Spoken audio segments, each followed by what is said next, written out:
Hi there, I'm Coach Kenneth. And I'm Coach Victoria. And in this video, we're going to be talking to you about telling your ex that they're going to regret the breakup. You will rue the day. You're going to regret saying it. That's true. It's true. So many of us get emotional at the time of the breakup or initially afterwards. You know, this first few weeks especially are really tough. And we want to say anything we can think of to get them to change their mind. Give us another chance. You know, we try begging, pleading, talking about it, grand gestures, handwritten letters, clean slate messages. We try it all. But those things usually make the situation worse. Oh, yeah. And we understand that you're exposed to a lot of breakup content right now, a lot of no contact content right now. We know that there's a lot of really catchy titles, make your ex regret the breakup. Yeah. And so we might feel that urge of, oh, I got to tell them, oh, they're going to love this. They're going to feel that and it's going to make them panicked and they're going to want to get back into this relationship. Let's call it for what it is. It's manipulative. It's manipulative when we do that because we are giving them this idea of what we can be in the relationship and how they're missing out without actually putting in the work or even having a plan sometimes, a direction to go in to make that happen. Yeah. And so there's this deception of you're missing out on something. I don't know what it is, but you're missing out. Or you're going to miss out on this thing that we have that's so special. Mm-hmm. You know, you feel like this is so special. Why would you give this up? You're going to regret this. Yeah. But, you know, there's like an anger to it. There's like an element of anger and hurt there behind it. Oh, yeah. And, you know, you have to think about your ex's position in this too. They're in a different position where they've lost hope in this relationship. Mm-hmm. And so they've gotten to the point where they decided, I can't be in this anymore. I have to distance, I have to remove myself. And so when we're telling them, hey, you're going to regret this, they're in a different headspace. They're saying, I don't even know if you'll change. I don't regret this now because I'm doing it. Yeah, exactly. That makes a lot of sense when you think about it. Because from their perspective, this situation isn't working. For whatever reason. And one of the things you're going to have to figure out is why they felt that way. Sometimes they tell you, sometimes they tell you lies, sometimes they spin it and blame you. So it's tough to know the truth, right? Yeah. There's a lot of BS, there's a lot of hiding things. It depends upon your person and why they're ending it. Exactly. So this can be a tough conversation to have because we know that many of you know your potential. You can feel it. You can have a sense of, man, I know that I can show up for this person the way that I would like to, but we're not there yet. And we have to acknowledge that. We have to acknowledge the pain of the breakup, the reason why this happened to begin with. If we skip to, oh, this is going to be so great and you're missing out, then we're neglecting a whole set of emotions that your ex is going through and a lot of probably really valid concerns. And so with this, I'm going to refer to a little phrase that I learned in the customer service industry, which is to under-promise and over-deliver. And so I used to work at a gym. I used to work at the front desk of a gym. And so that's something that they would tell us is you don't want to overpromise because a lot of times that leaves people feeling disappointed. Yeah. You know, you get a lot more complaints that way.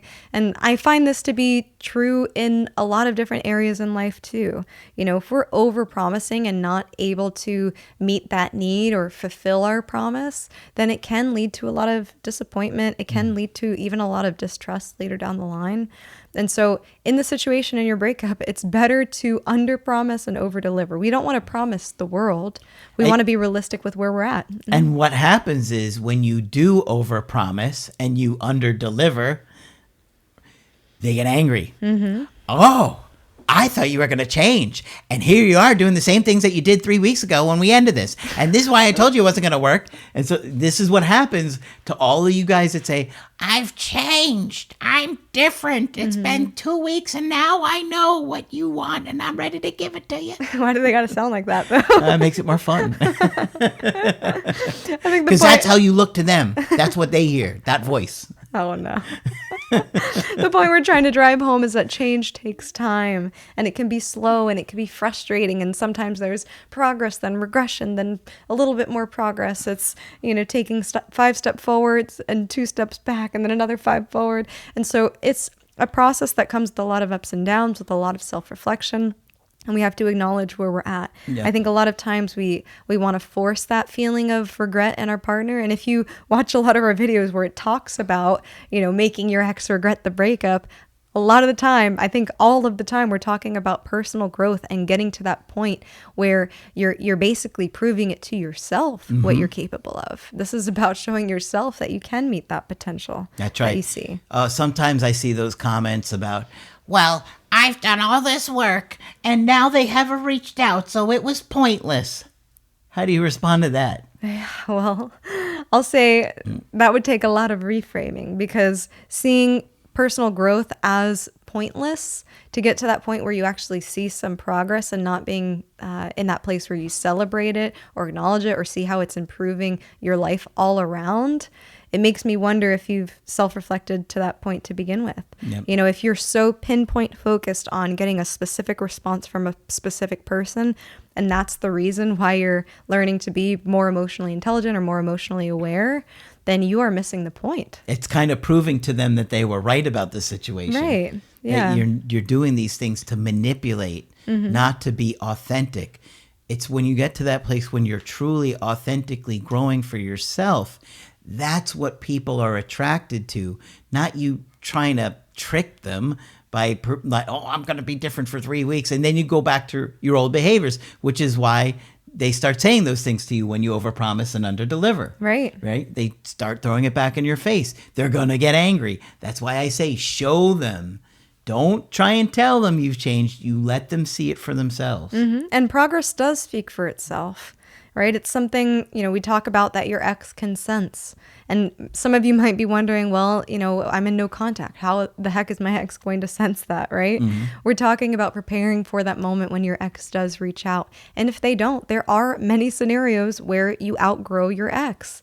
True. Where, your ex might not be willing to reconsider this or reopen this. But where does that leave you? If you're in that place focused on your own growth, focused on healing, focused on understanding yourself, on improving your relationships, I promise you're going to be in a much better off position than if not. That's right. And the healthiest place to be, truly, is okay with them or without them.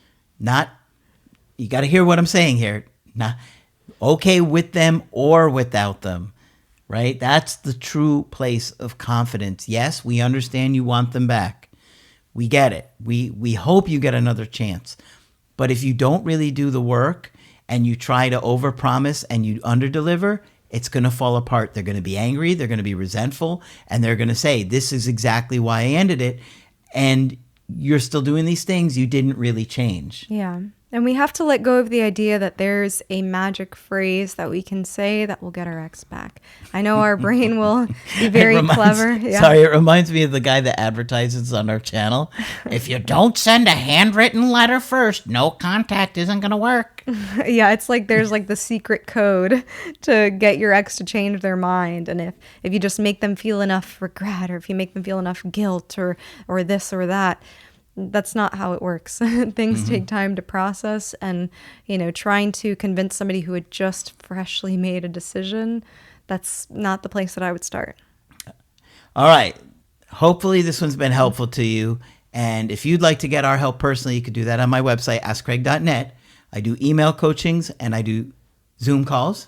Coach Victoria is also available for Zoom calls. I'm here whenever you'd like to chat. Just click on her name on the top of the website to schedule with her. But that's it for this video. I'm Coach Craig Kenneth. And I'm Coach Victoria. And we will talk with you soon.